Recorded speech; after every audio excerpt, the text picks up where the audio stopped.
Olá, sei que muitos me conhecem, mas não custa me apresentar. Meu nome é Bruno Sá, sou estudante do segundo semestre de Relações Internacionais pela Faculdade de Cuiabá. E com essa série de vídeos eu quero compartilhar coisas que estou aprendendo. É um misto de estudos atuais da faculdade com coisas que eu já venho pesquisando antes. E neste assunto, do vídeo, eu quero falar dessa diferença entre geografia política e geopolítica, que é uma das matérias que estou estudando em relações internacionais. Bom, a geografia política, ela começa com um camarada, um teórico da zoologia chamado Hatzel, que ele vai dizer que o Estado ele é um organismo vivo. E sendo esse organismo vivo, ele tem a necessidade de se multiplicar, de crescer, de aumentar o seu poder. E graças aos estudos do Hatzel, surgiu outros teóricos, como por exemplo um camarada chamado Kellen, acho que ele é sueco, não sei direito. Ele é um dos pioneiros da área da geopolítica, que é outra história, que pega os estudos da geografia política, mas tem um outro intuito. Veja, os termos são parecidos, mas o objetivo de ambos são muito diferentes, a definição é diferente. A geografia política fala do quê? A política a partir dos espaços geográficos. Nesse espaço geográfico tem uma política, no outro espaço geográfico tem uma outra política, o estudo dos territórios, o que é feito nesses territórios, qual é a política, qual é a administração feita a partir daquele território. Agora, a geopolítica, ela é outro assunto, é algo um pouco mais imperialista, militar, tanto que o governo dos Estados Unidos, o governo da China, toda essa equipe, esse pessoal, eles estudam bastante a geopolítica.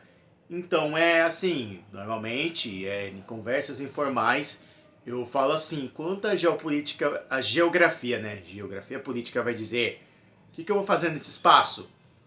A geopolítica diz, como é que eu vou invadir esse espaço? Porque a geopolítica é realmente assim. Embora é um estudo, digamos que entre aspas, recente, começo do século XX, a geopolítica já é feita por exércitos e generais faz muito tempo. Desde se for estudar a história de grandes impérios, como o Império Grego, o Império Romano e entre outros, você vai ver que isso já era fato, já acontecia.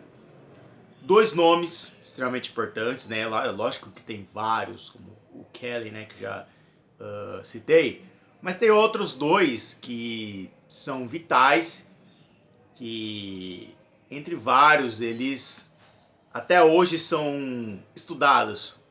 Alfred Mahan e Halford John Mackinder. Alfred Mahan ele fala da teoria do poder marítimo.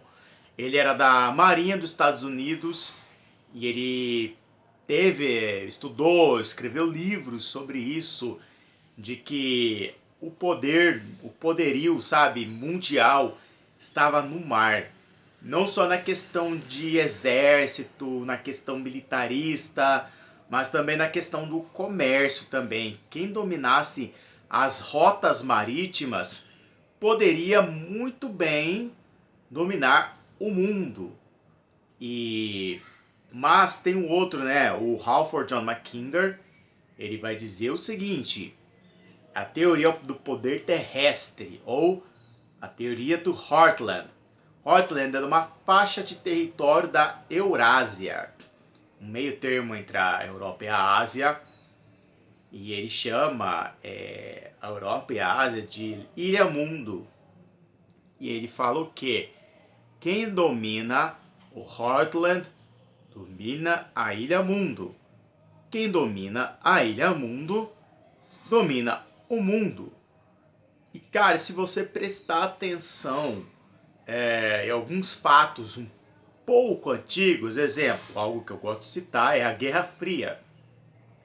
E Guerra que está acontecendo, Rússia e Ucrânia, né?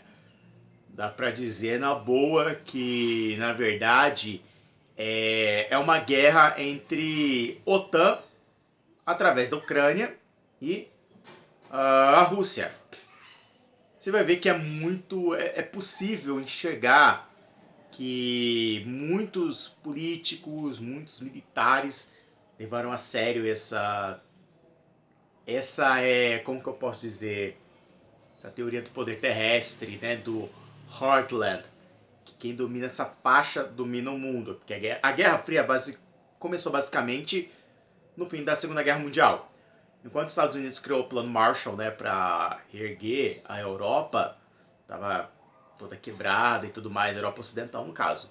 Quem cuidou do leste europeu, houve um consenso entre ambos, foi a União Soviética, que criou o Comecon, conselho para dar uma ajuda financeira, e que acabou culminando que a União Soviética controlou boa parte dos territórios lá no leste europeu, inclusive países bálticos como a Estônia, Letônia e Lituânia. E os Estados Unidos foi começando a sua influência, o dólar foi começando a se espalhar, porque o dólar é uma ferramenta geopolítica extremamente importante e forte, que foi aí que tudo começou. E mais ou menos no período dos anos 50 surgiu a OTAN, que é o Tratado do Atlântico Norte, para evitar, né, que a expansão da influência soviética. A União Soviética, para proteger a sua zona de influência, criou o Pacto de Varsóvia.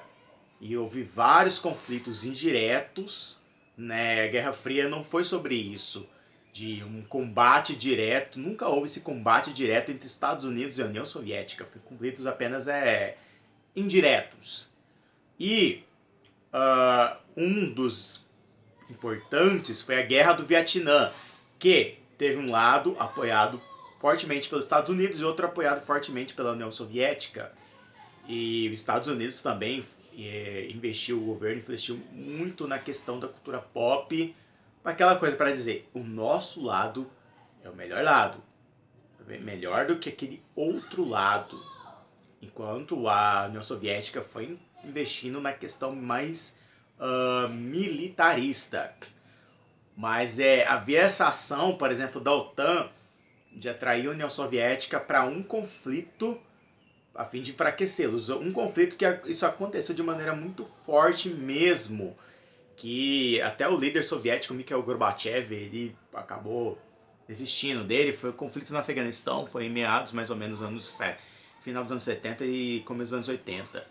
Um dos generais que era muito ligado ao presidente Jimmy Carter, há documentos dele falando que eles começaram a plantar um conflito interno naquela região para atrair a União Soviética para a armadilha, e foi feito. Houve a guerra, houve o desgaste soviético, e enfim, aconteceu tudo que registrado nos livros de